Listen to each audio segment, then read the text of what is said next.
नमस्कार जय जगन्नाथ पिला माने समस्त को आज क्लास को मु स्वागत करुच्ची।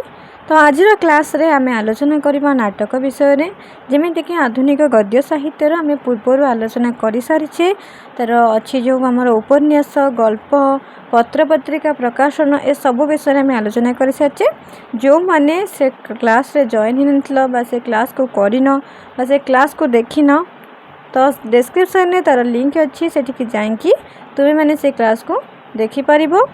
तापरे आज आम आलोचना करबा नाटक विषय। तो चलो डेरी न करके आरंभ करबा कौन कौन सब नाटक अच्छी और कौ नाट्यकार नाटक सब इम्पोर्टेंट से विषय जानिबा। तो नाटकर प्रथम प्रश्न अच्छी ये देखि पारथुवा प्रथम प्रश्न जोड़ा कि मु पूर्व पचारि थिली पूर्व क्लास रे पचारि कि ओडिया नाट्य साहित्यर प्रथम नाट्यकार किए। तो समस्ते कही जगमोहन लाल बोली। तो समस्त को बहुत बहुत धन्यवाद कारण मु कही कि जो मैंने शेष पर्यंत ही देखुव से मैंने ही यार आंसर टी को दे पार। तो बहुत पिला तार आंसर देइचंती कि ओडिया नाट्य साहित्यर प्रथम नाट्यकार होचंती जगमोहन लाल बोली। तो तापर प्रश्न कौन अच्छे आम देखा आग को आलोचना करबा कौन कौन सब इम्पोर्टेंट क्वेश्चन रहुची। नाट्यकार रामशंकर राय केबे जन्मग्रहण करथिले। तो नाट्यकार रामशंकर राय केबे जन्मग्रहण करथिले से विषय जानिबा। तो 1858 मसीह रामशंकर राय जन्मग्रहण करथिले। तापर प्रश्न अच्छी केउ नाटकटी नाट्यकार रामशंकर रायंकर नुहे। तो कंसबोध तांकर नाटक वर्णमाली तांकर नाटक कांची कावेरी मध्य तांकर नाटक किंतु नुआ बहु तांकर नाटक नुहे। तापर प्रश्न अच्छी केउ रचनाटी नाट्यकार रामशंकर का नुहे। पुणी क्वेश्चन आसला कि नाट्यकार रामशंकर रचना केउटी नुहे। तो कांचनमाली तांकर कलिकाल तांकर जुगधर्म तांकर किंतु नष्ट उर्वशी तांकर रचना नुहे। तापर प्रश्न अच्छी नाट्यकार गोपाल छोटराय केबे जन्मग्रहण करथिले। तो नाट्यकार गोपाल छोटराय 1916 मसीह जन्मग्रहण करथिले। तापर प्रश्न भरोसा और परकल्लम नाट्यकार किए। भरोसा और परकल्लम नाट्यकार होचंती गोपाल छोटराय। तापर प्रश्न अच्छी केउ नाटकटी गोपाल छोटरायंकर नुहे। गोपाल छोटरायंकर केउ नाटकटी नुहे। तो फेरिया तांको नाटक शंखा सिंधुर तांको नाटक नष्ट उर्वशी तांको नाटक किंतु अगस्ट 9 तांको नाटक नुहे। तापर प्रश्न बेतार नाटक और गीतिनाट्य रचनार केउ नाट्यकार अपूर्व सिद्धिर अधिकारी। तो गोपाल छोटराय होचंती बेतार नाटक और गीतिनाट्य रचनार अपूर्व सिद्धिर अधिकारी।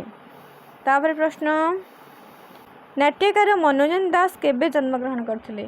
नाट्यकार मनोरंजन दास 1923 मसीह जन्मग्रहण करथिले। तापर प्रश्न अच्छी केउ उपन्यास को गोपाल छोटराय नाट्य रूप प्रदान करिनाहांती। तो से मल्लजन को नाट्य रूप प्रदान करचंती झंझा को करचंती अमड़ाबाट को करचंती किंतु शास्त्री को करिनाहांती। तापर प्रश्न अच्छी आगामी नाटक केबे लेखा होइथिला। आगामी नाटक केबे लेखा होइथिला ना 1958 रे आगामी नाटक लेखा होइथिला। तो आगामी नाटक 1950 रे लेखा होइथिला। तापर प्रश्न अच्छी केउंटी मनोरंजन दासंकर नाटक नुहे। अरण्यफल मनोरंजन दास नाटक बनहंसी भी तांकर काठगोड़ा भी तांकर किंतु तिमिर तृष्णा तांकर नाटक नुहे। तापर प्रश्न केउंटी मनोरंजन दासंकर नाटक नुहे। तो पुणी आसला केउंटी मनोरंजन दासंकर नाटक नुहे।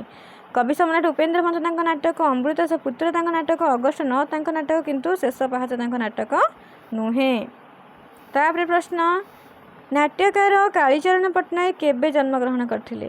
नाट्यकार कालीचरण पट्टनायक 1898 मसीह जन्मग्रहण करथिले। तापर प्रश्न अच्छी नाट्यकार कालीचरण पट्टनायक केउंठी जन्मग्रहण करथिले। 1898 तो जन्मग्रहण करथिले तो बड़म्बा ठारे से जन्मग्रहण करथिले। तापर प्रश्न अच्छी केउ नाट्यकार को कविचंद्र कहा जाउछि। तो कविचंद्र कालीचरण पट्टनायक को कविचंद्र बोली कहा जाइछि। तापर प्रश्न केउ नाटकटी कालीचरणकर नुहे।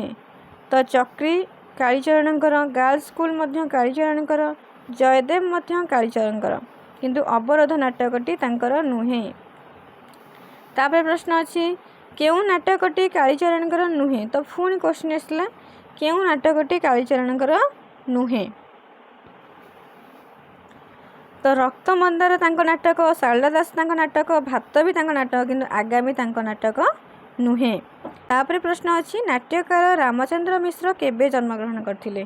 तो 1921 रे नाट्यकार रामचंद्र मिश्र जन्मग्रहण करथिले। तापर प्रश्न कौन अच्छी देखिबा। तापर प्रश्न अच्छी रामचंद्रंकर केउ नाटक रे गांधीवादी आदर्श प्रदर्शित होइछि? तो रामचंद्रंकर केउ नाटक रे गांधीवादी आदर्श प्रदर्शित होइछि? तो तांकर भाई भाउज नाटक रे गांधीवादी आदर्श प्रदर्शित होइछि। तापर प्रश्न केउ नाटकटी रामचंद्र मिश्रंकर नुहे? रामचंद्र मिश्रंकर केउ नाटकटी नुहे? नरोत्तम दास कहे तांकर, कवि सूर्य तांकर, मूल्य तांकर, किंतु आगामी तांकर नाटक नुहे। तापर प्रश्न अच्छी कौन ना किए प्रयोगवादी शौखिन्य नाट्यकार भाव में परिचित? किए विश्वजित दास ना रत्नाकर चैनी ना रमेश पाणिग्राही ना विजय मिश्र? तो किए होचंती प्रयोगवादी शौखिन्य नाट्यकार भाव में परिचित ना विश्वजित दास। तापर प्रश्न अच्छी नाट्यकार विश्वजित दासंकर जन्म समय केबे? नाट्यकार विश्वजित दासंकर जन्म समय हूँ 1931। तापर प्रश्न निशी पद्म नाटकर रचयिता किए? निशी पद्म नाटकर रचयिता होचंती विश्वजित दास। तापर प्रश्न अच्छी केउ नाटकटी विश्वजित दासंकर नुहे? केउ नाटकटी विश्वजित दासंकर नुहे? तो तांकर प्रतापगढ़ दिदिन तांको नाटक, मृगया भी तांकर, नालीपान राणी कलापान टीका भी तांकर, किंतु आह्वान तांको नाटक नुहे। तापर प्रश्न अच्छी केउंटी विश्वजित दासंकर नुहे? तो केउ नाटकटी विश्वजित दासंकर नुहे जानिबा? तिमिर तीर्थ विश्वजित दासंकर नाटक नुहे। तापर प्रश्न अच्छी हिमांशु भूषण साबत नाटकर रचयिता किए? हिमांशु भूषण साबत नाटकर रचयिता होउचंती विश्वजित दास। तापर प्रश्न नाट्यकार विजय मिश्र केबे जन्मग्रहण करथिले? नाट्यकार विजय मिश्र 1936 मसीह जन्मग्रहण करथिले। तापर प्रश्न अच्छी अशांत ग्रह और तिमिर तीर्थ नाटकर रचयिता किए? तो अशांत ग्रह तिमिर तीर्थ नाटकर रचयिता होचंती विजय मिश्र। तापर प्रश्न कौन अच्छी देखिबा। तापर प्रश्न अच्छी केउंटी विजय मिश्रंकर नाटक नुहे? तो एटा भूल स्पेलिंग देछि। केउंटी विजय मिश्रंकर नाटक नुहे? एकाकी ना अपदेवता ना जननी ना पाषाणर प्रतीक्षा? तो आंक भितर केउंटा माने कौ नाटकटी विजय मिश्रंकर नाटक नुहे? एकाकी तांकर, जननी मध्य तांकर, किंतु अपदेवता तांकर नुहे नाटक। तो आज क्लास रे आमे नाटकर एतिकी क्वेश्चन आलोचना करिबा। नेक्स्ट क्लास रे आउ जो नाट्यकार मान अछंती एवं तांकर इंपोर्टेंट नाटक कौन अछि से विषय रे जानिबा। धन्यवाद। जय जय।